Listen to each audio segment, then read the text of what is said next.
done all the fiberglass inside. What I'm going to do now is just clean this up, because when you do this, sometimes you'll have, well, most of the time you'll have little excess pieces that that stick out like this. So what I'm going to do is just trim it, cut it off. The parts that are hard, that have been hardened, that are sticking out, I'm going to have to cut those with like a little rotary drill. Oh, I'm having a brain fart at the moment. But yeah, one of those. Okay, so I'm going to go ahead and do the bondo phase now. I do have my respirator with me. Make sure you have that fitted right. I have my bondo. I have an old credit card that I'm going to use to be scraping, and then you have your cream hardener. Basically, it's kind of the same idea as the fiberglass. With the resin, is you just, in order to activate it to make it start hardening with the resin, you know, you'd put several drops in the resin liquid, and then in this is going to be kind of like a thick cream before, and then you put a little bit of the cream hardener. Again, depending on how much you put, it'll make the bondo dry really slow, or it'll make it harden really quick. So right now I'm only going to put a little bit, because I'm going to concentrate on the edges here. Make them real nice and neat, trying not to apply it too jagged here and then down here. And then once that dries, then I will go ahead and sand it smooth, and then I will continue with the rest of the helmet. So yeah, let's get started.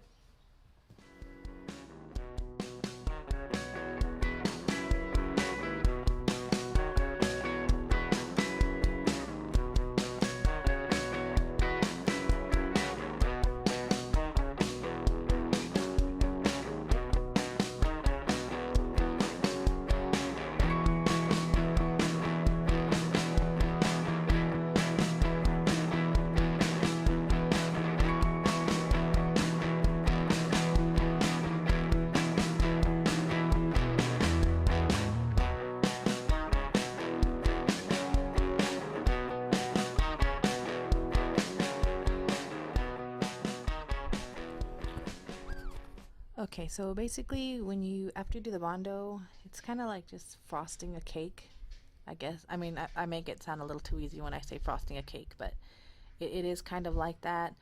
I didn't put a lot of cream hardener. I put like maybe a 2 pea size amount, and like maybe a cup worth, a little over a cup of the bondo paste, just so that way I could put it on without it hardening quickly, and then it just makes like really hard, ugly ridges, and it's just more of a pain in the ass to sand in the end, because you have all these uneven lumps everywhere.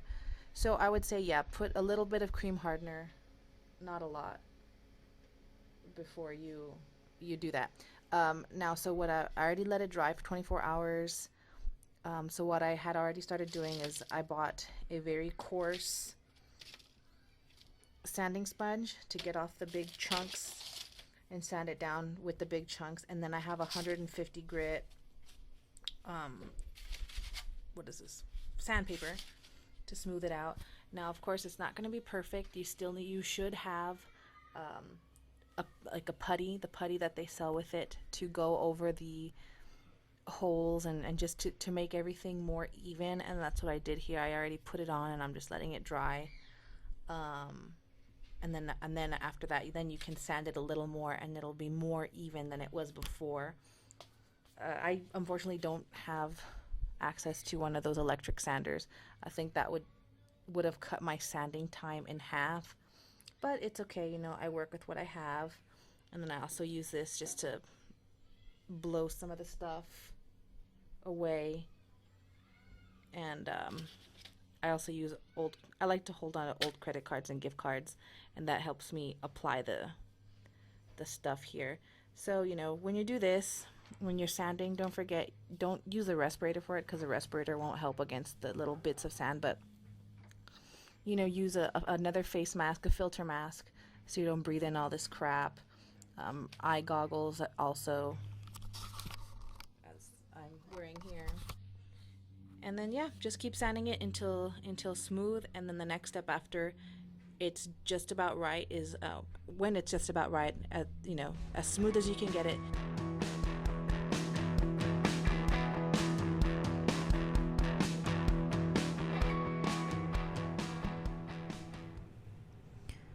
Alright, so sanding and all that, I've got it pretty much done. I didn't leave it too perfect, only because I really wanted, since Magneto uses his helmet, it would be much more realistic to have all the little dings and scratches in it.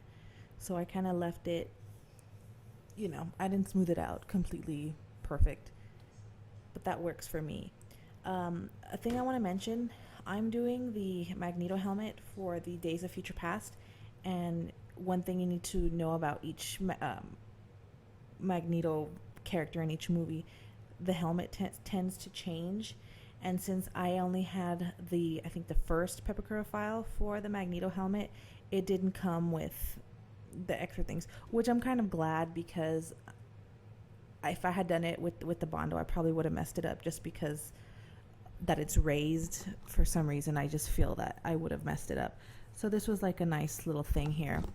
I was originally going to do this part and the raised areas here that I have in white in a baking soda cement that if you've never used that before, it's actually quite genius. It's just baking soda and Elmer's glue, and you mix it together till it's like a toothpaste, and then you can kind of mold it, and then it dries hard like cement basically. But I figured this would probably be a lot easier on me, and then I can just finish up, because I have a ton of these little puffy paints. So once you have it all sanded and ready, you can, depending on what helmet you're doing, pencil writes really well on the bondo. Hold on, that's not even dark enough. Whoops, can't even see. It writes in there really well. So anyways, I looked at a picture and I started drawing out the lines to map out, you know, this thing here. I did use a ruler, which, I don't want to touch this thing and mess up my lines. Okay, so basically from the corner from here to here, I measured out at an angle 3 inches. I did that on each side. And then all around here, this thickness, that is 1/2 inch. So I just made little lines all over and then connected all the little dots with my pencil to make out the grid. And then the same thing here. I measured up, what was this? From the tip to an inch. So from here to here, I did a little line for an inch. And then I came out another 2 inches at an angle. And then I drew, what is this? I already forgot. 1.5 inches. And you gotta guide yourself when you're doing it. You gotta keep looking at the picture, how I did. Now, with puffy paint is, puffy paint is a really awesome thing. I love it. It's kind of like duct tape to me, just because it has so many uses.